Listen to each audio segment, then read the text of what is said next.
সুধী ভক্তবৃন্দ, সকলের চরণে রইল আমার ভক্তিপূর্ণ প্রণাম। প্রণাম জানাই আমি শ্রী গুরুদেবের চরণে, প্রণাম জানাই অনন্তকোটি বিশ্বব্রহ্মাণ্ডের নায়ক শ্রী ব্রজেন্দ্র নন্দনন্দনের চরণে, প্রণাম জানাই আমার মহাবৈষ্ণব মহাদেব মহা শিব ঠাকুর ওনার চরণে কোটি কোটি ভক্তিপূর্ণ প্রণাম। ওম নমঃ শিবায়। ভক্তবৃন্দ, কিছু ভক্তের অনুরোধে শিবের অঙ্গে কেন ভাষ্য লেপন করেন সেটা উপস্থাপন করছি। আমরা সকলেই মন দিয়ে শ্রবণ করব। শিবের অঙ্গে ভাষ্য লেপনের কারণ। এক আসনে বসে হর পার্বতী কথাবার্তা বলছেন। নানা কথা বলতে বলতে পার্বতী একসময় শিবকে জিজ্ঞাসা করলেন, হে নাথ, তুমি অঙ্গে ছাই মাখো কেন? মহাদেব বললেন, হে দেবী, এই বিষয়ে একটি কাহিনী বলবো, তুমি শোনো। ভৃগুবংশে এক ব্রাহ্মণ ছিলেন, নাম তার বিদর্ভ। একবার তিনি ঘোরতর তপস্যা করলেন।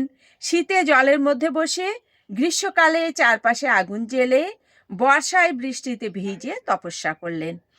প্রথম প্রথম অল্পমাত্র একবারই খেতেন, তারপর শুধু গাছের পাতা খেয়ে রইলেন। তারপর বায়ুমাত্র অর্থাৎ বাতাস, এটা আহার করে ঘোর তপস্যা করলেন। তারপর হে দেবী, শুনো এক আশ্চর্য ঘটনা। তার আশ্রমে যত জন্তু জানোয়ার ছিল, যেমন ভালুক, শৃগাল, সিংহ, বাঘ, হাতি প্রভৃতি, সকলেই হিংসা ছেড়ে কেবলমাত্র ঘাস খেতে আরম্ভ করল। আরও আশ্চর্য ঘটনা, তারা বন থেকে ফলমূল এনে সেই ব্রাহ্মণকে দিত, যেন তার চাকরের মতোই তারা কাজ করছে। মাংসাশী জন্তুরা তৃণভোজী হয়ে গেল তার তপস্যার প্রভাবে। তারা যত ফলমূল এনে দিত, ব্রাহ্মণ তার সামান্য মাত্র নিয়ে বাকি সব তাদেরকেই বিলিয়ে দিত। প্রথমত সেই ব্রাহ্মণ ফলমূল আহার করত, তারপর কেবল পর্ণ খেয়েই থাকতো। পর্ণ অর্থাৎ পাতা, সেজন্য তার নাম হলো পর্ণাত। ক্রমে ক্রমে তাও ছেড়ে দিয়ে কেবল বায়ুই আহার করত। এইভাবে তপস্যা করছে, সবসময় আমার চিন্তা করছে, আমার রূপ সে তার হৃদয়ে মাঝে চিন্তা করে।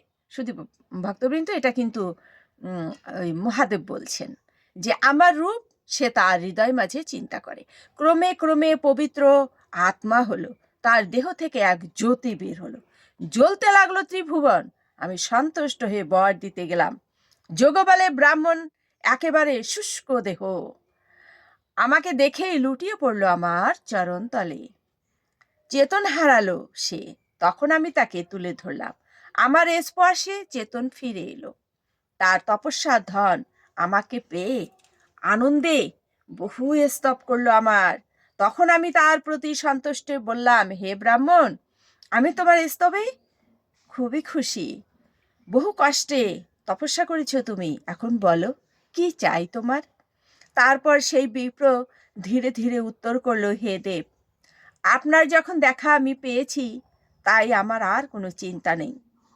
কেবল একটাই মিনতি, আমার যেন অন্তিমে আপনার পাদপদ্মে ঠাই হয় বা আমি ঠাই পাই। পুনরায় আর যেন এই ভবডোরে বন্দি না হই, অর্থাৎ পুনরায় যেন আমার জন্ম না হয় মর্তভূমিতে। এই কথা বলে আমি অদৃশ্য হয়ে গেলাম। তখন সুধী বৈষ্ণব ভক্তবৃন্দ, এখানে একটু বাদ গিয়েছে যে যখন এটা বললেন যে আমি যেন আর পুনর্জন্ম আমার যেন না হয়, আমি যেন মর্তভূমিতে আর জন্ম না নেই, ব্রাহ্মণের এমন প্রার্থনা শুনে আমি বললাম, অতীব পবিত্র বর তুমি প্রার্থনা করেছ, অবশ্যই তা পূর্ণ হবে। এখন তুমি তোমার নিজের ঘরে ফিরে যাও। এই কথা বলে আমি অদৃশ্য হয়ে গেলাম। তখন সেই ব্রাহ্মণ কি করবে বুঝে উঠতে পারছে না। তারপর মনে মনে ভাবলো, ত্রিভুবনে আমার কীর্তি যশ স্থাপন করব।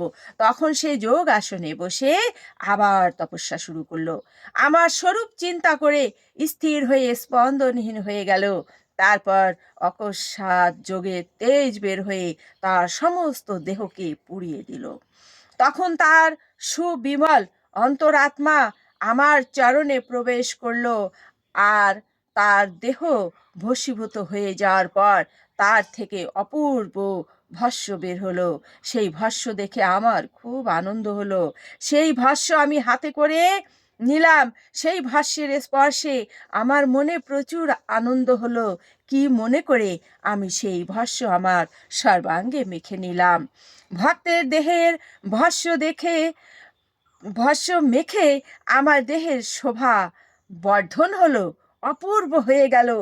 হে দেবী, তারপর শোনো সেই এক অপূর্ব ঘটনা। সেই বিপ্র যোগবলে দেহকে ভস্য করবার পর দিব্য দেহ ধরে আমার সামনে উপস্থিত হলো। আমার চরণতলে প্রণাম জানিয়ে বহু স্তব স্তুতি করলো। তখন আমি আমার পরম রূপ তাকে দেখালাম। তারপর আমি তাকে বললাম, ওহে বিপ্র, আমি তোমার স্তবে পরিতুষ্ট। তুমি গণশ্রেষ্ঠ হয়ে নিত্যকাল আমার আলয়েই থাকবে। হে দেবী, আমার বরে সেই সাধু গণাধীপ হয়ে কৈলাসে বাস করছে, পরম আনন্দেই রয়েছে। হে দেবী, আমি যে কারণে ভক্তের সুগন্ধ ভস্ম অঙ্গে মাখি তার কারণ তোমায় বললাম।